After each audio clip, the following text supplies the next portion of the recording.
Oh, hi people. So, a lot of you, one of you has asked on how to play the drums, and I think a video would be good on this because, well, I'm decent at drums, I guess. Let's go. Okay, so the first step to this is just abandon your sticks and get good performance sticks. No, you don't need good performance sticks. As long as you have some good sticks, you're ready to go. So let's go. So the most basic step in drumming is this.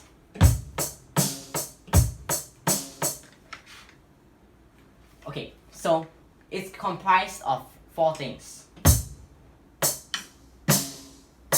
And the main bulk of it, so just do this. And after a while, you slowly add in the middle parts.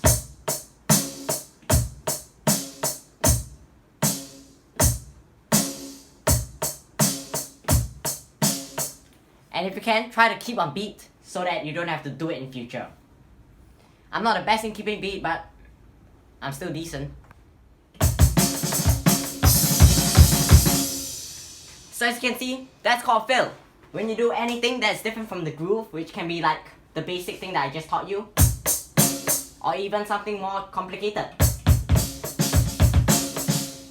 So basically, a fill can be like, or like, but those are some of the basic fills. So let's get on into it. Firstly, let's try it out.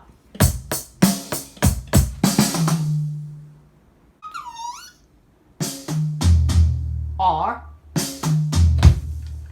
so let's see how it sounds like.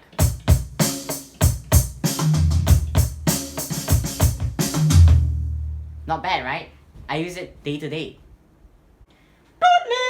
It's the most usual basic fill in drums. Let's try it out. It's basically a first fill but longer.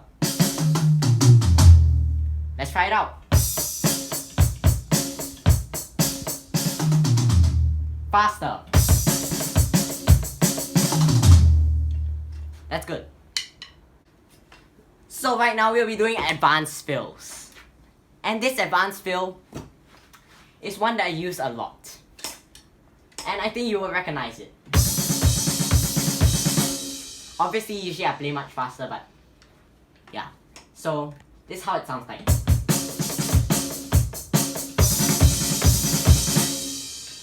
That's good. So this one, I use it a lot, and it's even in this book. It's one of my favorite ones. Let's try it out.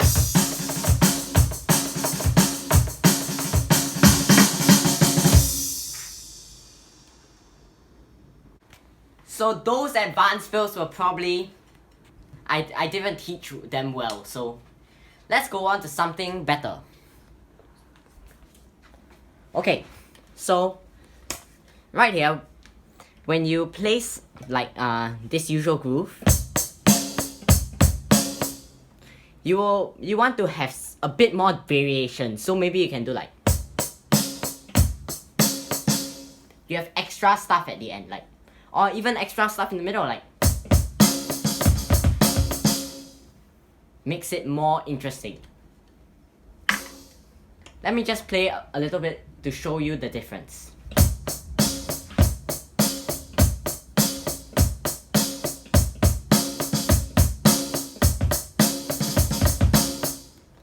Just now I did a roll, which is doing this. Basically making your drumstick bounce a bit. Like just let go, and then put down more force on it. Like.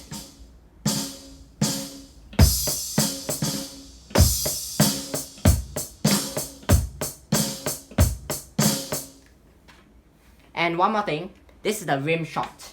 When you hit the rim and the snare drum at the same time.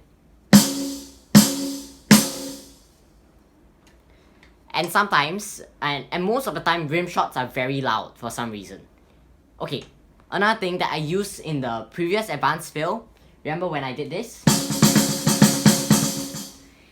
It's better to give emphasis on some parts of the snare drum, so it sounds better. Let's try it out.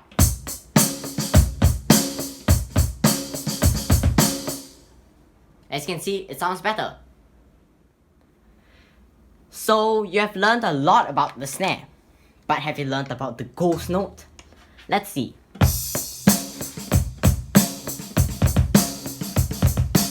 You can hear some very light taps on the snare drum. Okay, first there's the accent note, the usual snare, and the ghost note. Basically just letting go a bit.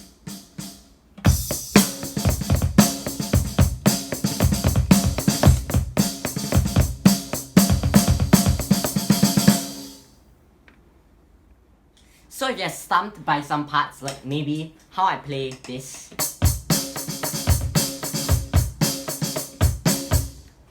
I know it's quite difficult and it takes a lot of practice to do it, especially to formulate once in the middle of a song. Like let's say if it's the same thing all the time like this, it's quite boring, so you might want to add a bit of ghost notes.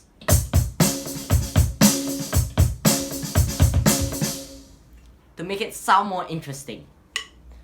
So basically, you can't just learn from tutorials. You have to practice, so takes a long time. So peoples, if you're still stumped and you don't have a drum at home, how do you practice?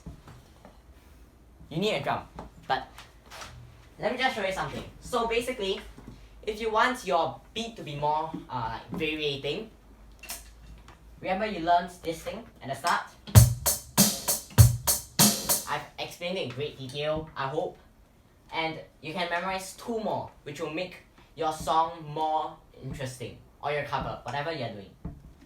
Firstly, add an extra bass drum note at the second part. Instead of just, it becomes. And another step forward will be basically having at the end.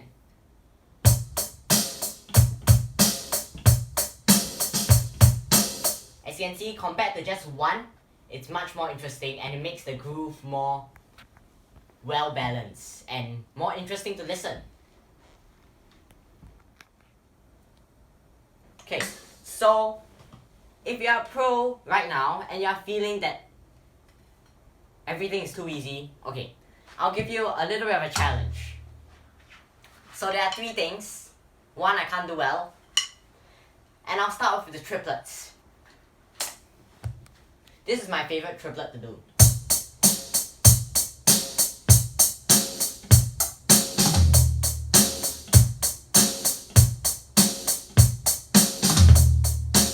As you can see, the last part when I did this is a triplet, and it makes the song more like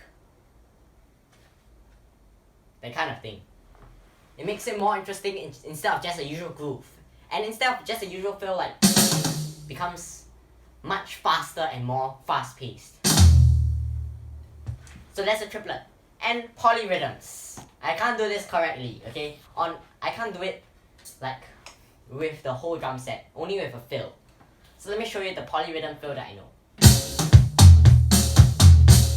And if you hear, I use it a lot in the drum covers. Polyrhythms are basically when one part of your body does one rhythm, let's say 4 beats, and the other part of your body does like 3 beats. So that's a polyrhythm. And for the final one, shedding. This one is where it gets interesting. You basically just become a chaos monster and do random stuff.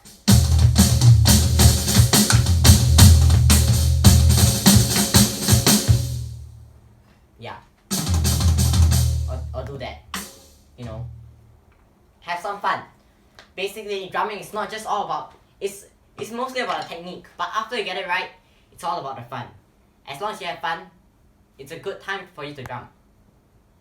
I'm just rambling nonsense right here.